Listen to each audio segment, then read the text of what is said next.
अस्सलाम वालेकुम। मेरा नाम है दानिश मकसूद और आप देख रहे हैं मेरा YouTube channel Dawn news editorials. आज है 9 मई 2021। आज हम डॉन का फ्रंट पेज कर रहे हैं। जो इंपॉर्टेंट न्यूज़ है वो मैं आपसे यहाँ पे डिस्कस करूँगा। अच्छा, पहली हमारी आज की न्यूज़ है वो है ordinance issued for procurement of e voting machine के ऑर्डिनेंस लाया गया है, इशू किया गया है, ठीक है। और वो किस लिए किया गया है कि प्रोक्योरमेंट की जाए, मंगवाई जाएँ क्या चीज़, ई वोटिंग मशीन्स, ठीक है। क्योंकि आप देखें कि पीटीआई वालों का बहुत इस बात पे और हमेशा रहा है कि जी इलेक्टोरल रिफॉर्म्स होनी चाहिए, लेकिन साथ ही ये ठीक है, इनकी बात बिल्कुल ठीक है कि होनी चाहिए, लेकिन अब इशू क्या आता है कि इन लोगों पे इल्ज़ाम लगता है कि भाई ये पार्लियामेंट से कवानीन की मंजूरी नहीं करवाते, ऑर्डिनेंस ले आते हैं, प्रेसिडेंशियल ऑर्डिनेंस, ठीक है। और उसके ज़रिए जो है काम चलाते हैं। उनके होना तो ये चाहिए कि जी पार्लियामेंट में आए जो भी आप अमेंडमेंट लेके आ रहे हो और उसके बाद मंजूरी के बाद ऐसा हो, लेकिन ऐसा नहीं हुआ है। और इस दफ़ा भी, और जो पीटीआई इसके जवाब में ये कहती है कि भाई जो अपोजिशन है वो सीरियस नहीं है, तो इसलिए हमारी मजबूरी है, हमें ऑर्डिनेंस लाना पड़ता है। अब हमें यहाँ पे देखना पड़ेगा कि ठीक है, प्रेसिडेंट जो है वो ऑर्डिनेंस जारी कर सकता है और वो कॉन्स्टिट्यूशन के कौन से आर्टिकल के तहत करता है, 89 के तहत करता है, लेकिन उसके लिए कुछ कंडीशंस हैं कि जिसके तहत ये इशू किया जाता है। अब वो मैंने यहाँ पे लिखा है, इसको हम देखते हैं। अभी कह रहे हैं कि ji article 89 of the constitution authorizes the president में एक्सेप्ट व्हेन द सेनेट और national assembly is in session.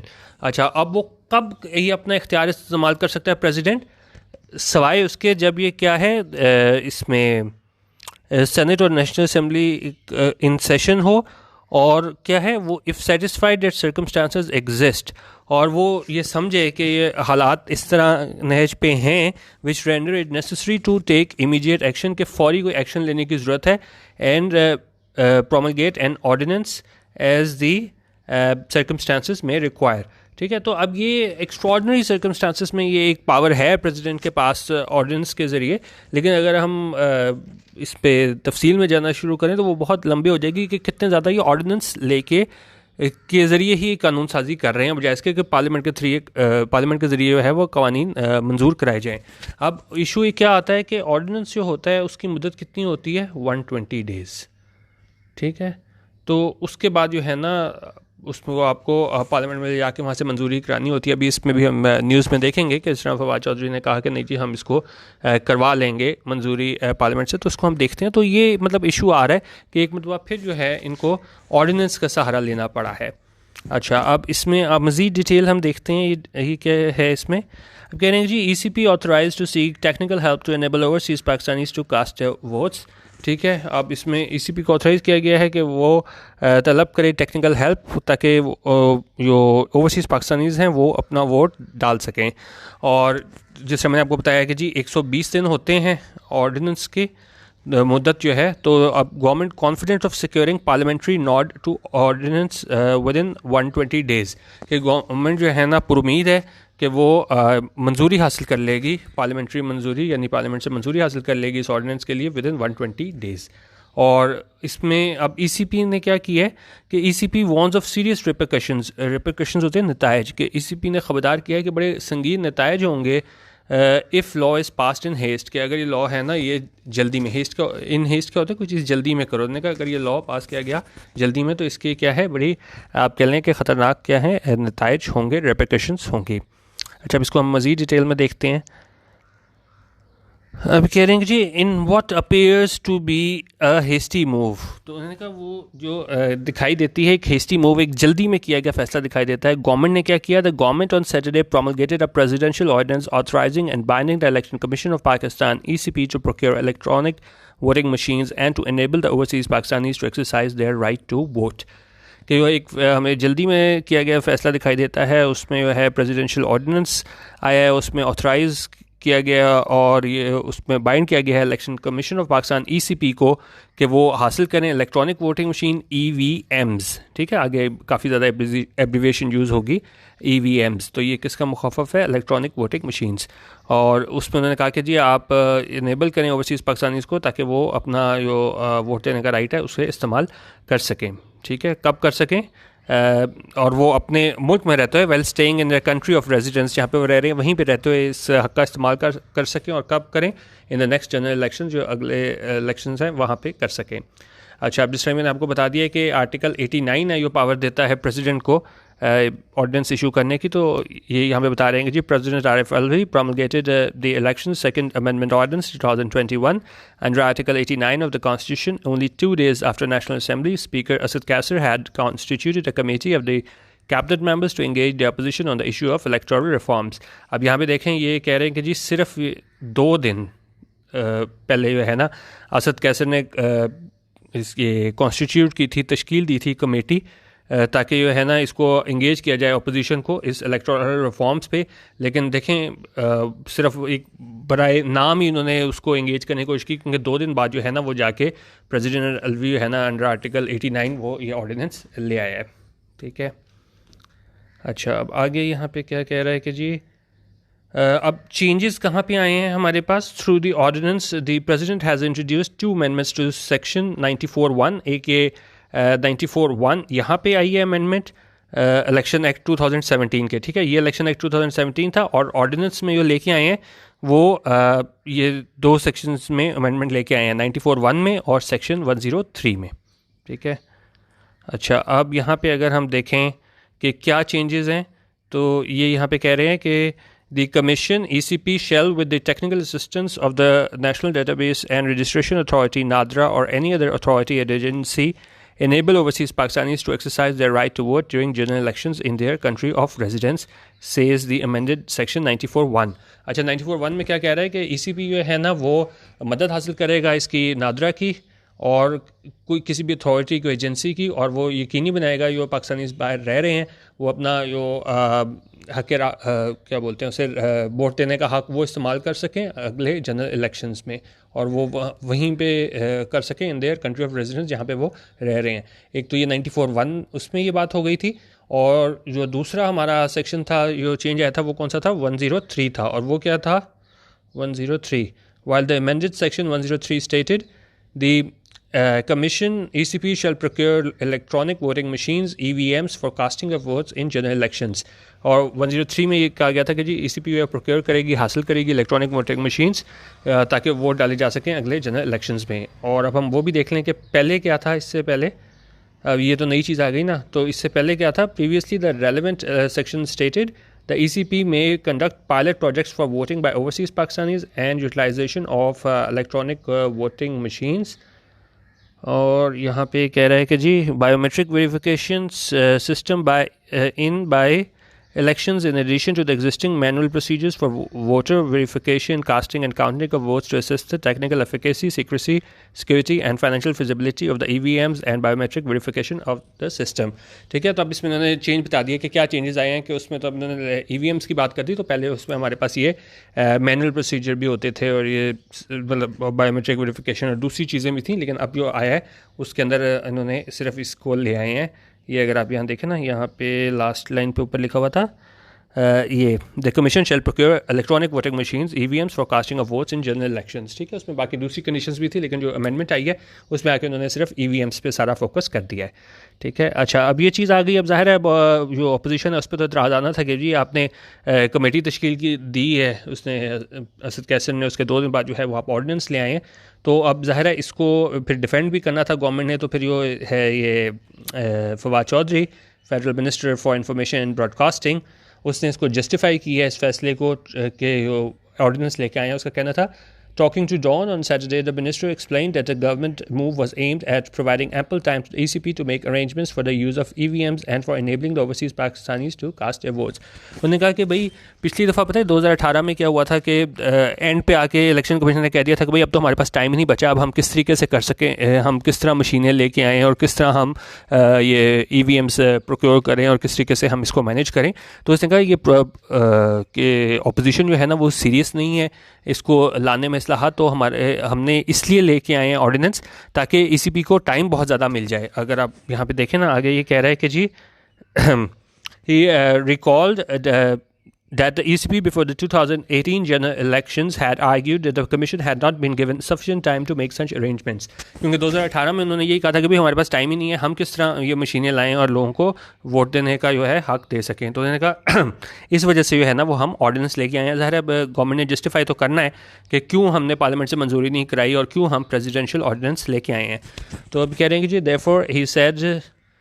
Therefore, he says the ECP was being provided an opportunity to seek the assistance of NADRA or any other agency for making the arrangements before the next elections. तो इसलिए उन्होंने कहा कि जी हमने ECP को है ना वो मौका दिया है कि एक अपॉर्चुनिटी दी है कि वो असिस्टेंस हासिल करे नादरा की या किसी दूसरी एजेंसी की और अरेंजमेंट्स करे नेक्स्ट इलेक्शन से पहले, और ताकि है ना बाहर यो रहने वाले पाकिस्तानी उनको वोट देने का हक मिल सके. और साथ उन्होंने कहा कि जो एक स्पेनिश फर्म है वो पहले ही उसको एंगेज कर लिया गया है, तो जो टेक्निकल असिस्टेंस देगी इसको ECP को to facilitate voting by overseas Pakistanis in the elections. अच्छा, और यहाँ पे इसमें उन्होंने कहा है कि अच्छा अब जो बात है वो ये है कि मिनिस्टर जो है फवाद चौधरी उसने कहा कि जी ECP was on board the issues, उसके मतलब ECP को पता था, उसको हमने इत्माद में लेके ये सारा काम किया है. ठीक है, लेकिन यहाँ पे अगर हम देखें ना बाकी इसको थोड़ा पढ़ लीजिएगा, मैं इसमें यहाँ पे करूँ कि अच्छा हाँ ये चीज़ इंपॉर्टेंट है, ये हम देख लेते हैं कि जब उससे पूछा गया इससे फवाद से कि जी इसके बाद क्या होगा, what would happen when the ordinance would lapse after completing its 120 day constitutional life, क्योंकि ऑर्डिनेंस की कॉन्स्टिट्यूशनल लाइफ होती है वो 120 दिन की होती है. उन्होंने कहा उसके बाद क्या होगा, तो वहाँ पे मिनिस्टर ने क्या कहा, Minister sounded confident saying that they would get it approved in the form of an amendment bill from the parliament. उसने कहा जी हम बड़ा मतलब कॉन्फिडेंटली उन्होंने कहा कि हम पार्लियामेंट से मंजूर करा लेंगे, claiming to have the required numbers. उसने कहा जी हमारे पास नंबर्स हैं, हम इसको मंजूर करा लेंगे. ठीक है, तो ये तो खैर वो कहने की बात है, बाद में देखेंगे क्या बनता है 120 दिनों के बाद. तो लेकिन अब इसमें बात ये थी कि जिस तरह मैंने कहा कि इसने फवाद चौधरी ने कहा कि ECP ऑन बोर्ड था जब हम ये सारा काम कर रहे थे, लेकिन जो ECP का स्टांस आया है, उनका जो मौक़िफ़ आया वो क्या है. However, when I contacted on the issue, the ECP rejected the government claim that it was on board on the matter. कि जो ECP थे उन्होंने बिल्कुल इसको बात को रद्द कर दिया है कि भाई हमें भी जो है ना साथ मिला के ये फ़ैसला किया गया, हमें नहीं पता, ये गवर्नमेंट ने अपने तौर पे जो है ना ये ऑर्डिनेंस लिया है, फ़ैसला कर लिया है, हमारे से जो है ना वो मुशावरत नहीं की गई.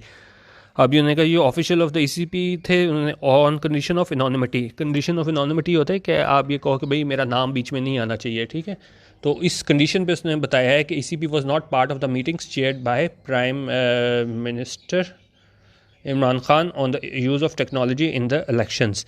ठीक है, उन्होंने कहा वो जो ECP थे ना वो उसका हिस्सा नहीं थे कि यो एक मिनट, उन्होंने कहा मीटिंग्स का हिस्सा नहीं थे जिसमें ये फैसला किया गया था कि ये टेक्नोलॉजी इस्तेमाल की जाएगी इलेक्शन में.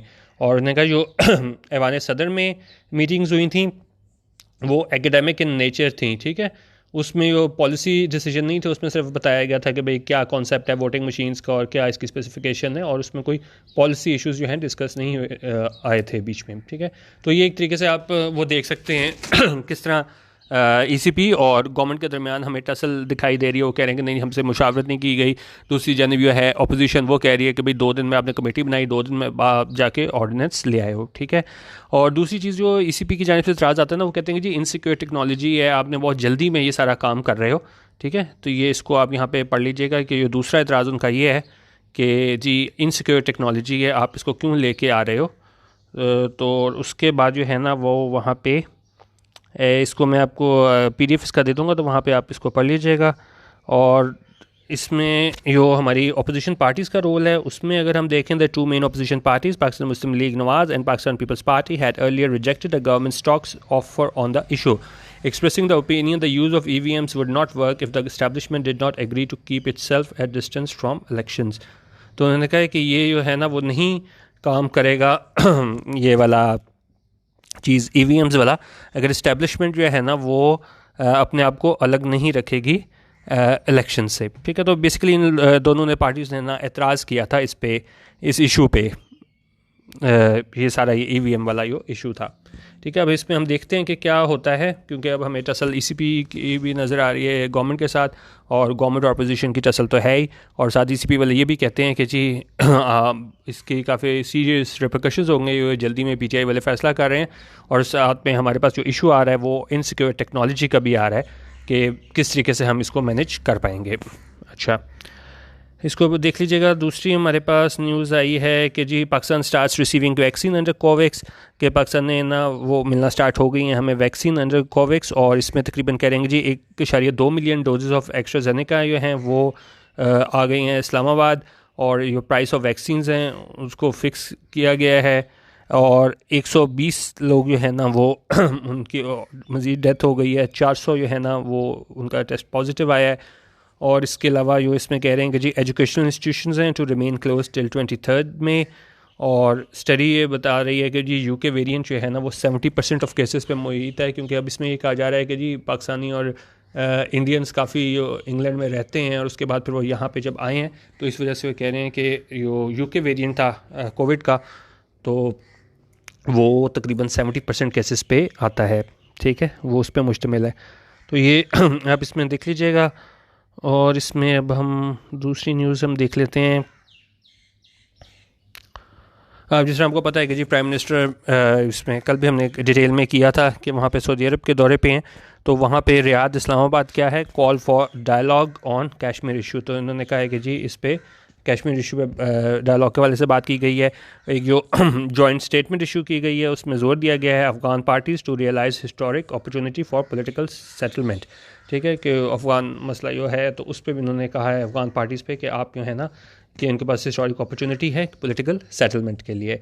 और तो वहाँ पे पीएम सऊदी जो क्राउन प्रिंस हैं उन्होंने कहा है कि जी वो पॉलिटिकल सॉल्यूशंस हैं कॉन्फ्लिक्ट्स में लिबिया, सीरिया और यमन में, तो वहाँ पे उन्होंने कहा इसके सिर्फ ये क्या है वो पॉलिटिकल सॉल्यूशंस ही हैं ये जो कॉन्फ्लिक्ट हो रहे हैं इन ममालिक में, ठीक है, जंग इसका हल नहीं है। और ये यहाँ पे हो गया हमारे पास कि इन्होंने कहा कि जी इसमें डायलॉग होना चाहिए।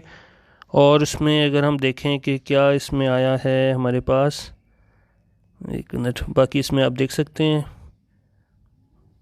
इसमें हम देख रहे हैं, एक मिनट, तो बाकी इसमें आप देख लीजिएगा। मेन इसमें ये चीज़ें कल भी हमने डिस्कस कर ली थी कि किन किन शोबों में जो है वो इन्होंने ताउन करने के लिए जो है वो इन्होंने MOUs साइन किए हैं, तो इसको आप यहाँ पे पढ़ लीजिएगा। बाकी आज हम इसकी हेडलाइंस थोड़ी और डिस्कस कर लेते हैं।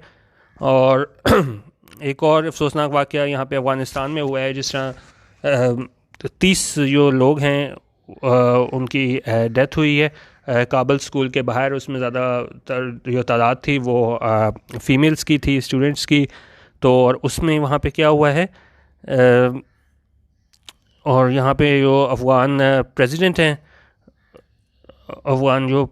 हैं उन्होंने इल्ज़ाम लगाया है Ashraf Ghani blamed on the insurgent Taliban, कि उन्होंने कहा कि जी वो इसको पीस प्रोसेस को ख़राब करने के लिए अफ़गान तालिबान पे उन्होंने इल्ज़ाम लगाया है।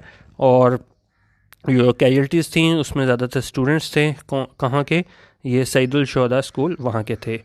अच्छा, और उसके बाद जो है ना हमारे पास इसमें पाकिस्तान ने जो है वो इसकी मज़म्मत की है इन अटैक्स की इस काबुल स्कूल पे। और इसमें आगे अगर हम देखें तो क्या है इसमें वो सारा आपको पता होगा कि ये सारा चीज़ें अब क्यों हमें ज़्यादा वॉयलेंस देखने को मिल रही है कि the Taliban and the United States last year sign an agreement to end the 20-year war which started with US and allied forces invading Afghanistan following the September 2001 attacks। ये 2001 अटैक्स के बाद जो है ना वहाँ पे फोर्सेस आ गई थी US की अफगानिस्तान में, और अब उसमें तालिबान और US के दरमियान मुआहदा हुआ था कि वहाँ से इन्होंने फोर्सेस ने बाहर निकलना है। तो अब जो डेट 11 सितंबर की दी गई है जहाँ से इन्होंने बाहर निकलना है US वालों ने, लेकिन अब दोबारा जो है ना हमें ये वायलेंस वगैरह देखने को मिल रही है। तो अब ये भी कहा जा रहा है कि भाई जवाब बनाया जा रहा है कि ना निकलें US फोर्सेस, और उस जिस तरीके से इसको अफ़गानिस्तान पे इन्होंने अपना तसल्लुत कायम किया रखा था, तो वो उस तरह की जो चीज़ है ना वो सीन क्रिएट करने की कोशिश की जा रही है। इसलिए ये भी खदशा इजहार किया जा रहा है कि जैसे जैसे हम 11 सितंबर के करीब आएंगे तो अफ़गानिस्तान में वायलेंस मज़ीद ज़्यादा बढ़ जाएगी, ताकि वहाँ पे मतलब एक जवाब बन जाए उनके वहाँ रहने का US फोर्सेस का, ठीक है। तो उस हवाले से यहाँ पे ये बात कर रहे हैं कि यहाँ पे इस एग्रीमेंट में क्या था, ये डिटेल में हमने पहले भी किया हुआ है लेकिन फिर भी चलें कर लेते हैं। उन्होंने कहा कि जी वाशिंगटन ने अपने ट्रूप्स को बाहर निकालना था, कब तक, यहाँ पे 11 सितंबर तक। तो लेकिन यहाँ पे अगर आप देखें ना, last month Washington said it was pushing back the troop pull out deadline from May 1 to September 11। पहले ये May 1 तक अपने सारे ट्रूप्स बाहर निकालने थे, लेकिन अभी 11 सितंबर तक हो गया है। और उसमें उन्होंने क्या कहा, लेकिन यहाँ पे जो है ना, अब मसला यही है कि अब ज़ाहिर है इन्होंने तो डिनाई कर दी है। अगर हम इसमें आगे पढ़ेंगे ना, आप इसको पढ़िएगा, तो उसमें ये तालिबान है, उन्होंने कहा है कि नहीं जी, हमने ऐसा नहीं किया, ज़िम्मेदारी कबूल नहीं की है इस हमले की।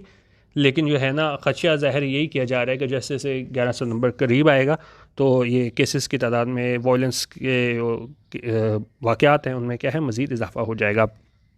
अच्छा, अब ये इसमें जिस रकल मैंने आपको बताया था कि भाई इसको शहबाज शरीफ जो है वो हाई कोर्ट ने कहा था कि आप बाहर चले जाओ, लेकिन FIA ने जो है ना वो रोक दिया है शहबाज शरीफ को इधर लंदन जाने से। ठीक है,